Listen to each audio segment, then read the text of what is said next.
Hello बच्चों, let's read the question. The question says one of the commonly used plant growth hormone in tea plantation is options zeatin, abscisic acid, indole 3 acetic acid and ethylene. So बच्चों में question में ये पूछा गया है कि इनमें से कौन सा plant growth hormone commonly use होता है फॉर टी प्लांटेशन. तो हमारे इस क्वेश्चन का जो की कॉन्सेप्ट है that is plant growth regulator या फिर जिनको हम बोलते हैं प्लांट हार्मोन. तो ये प्लांट हार्मोन क्या है बच्चों?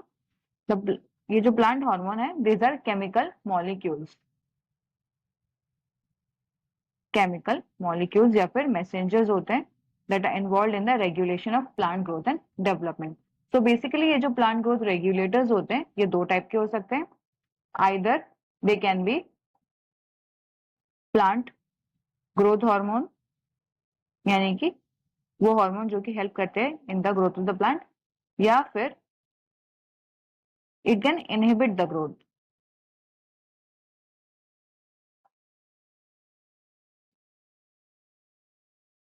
तो हम बात करेंगे यहाँ पे प्लांट ग्रोथ हार्मोन की, यानी कि वो हार्मोन जो कि स्टिमुलेट करता है ग्रोथ को.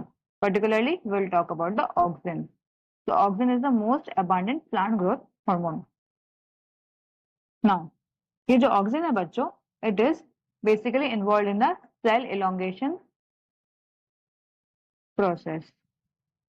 It is involved in the apical dominance. It is involved in the cell differentiation process. Now, let us talk about the tea plantations. तो जो टी प्लांटेशन होता है बच्चों, वहां पे देखने को मिलता है वेजिटेटिव प्रोपगेशन एंड उसके बाद होती है वहां पे कटिंग. तो कटिंग के बाद प्रोड्यूस होते हैं न्यू स्टेम्स एंड रूट्स.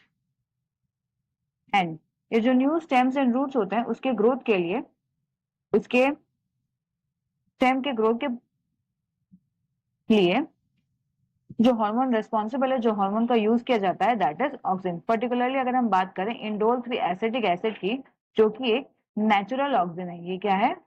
ये नेचुरल ऑक्सिन है, यानी ये naturally occurring plant growth hormone है.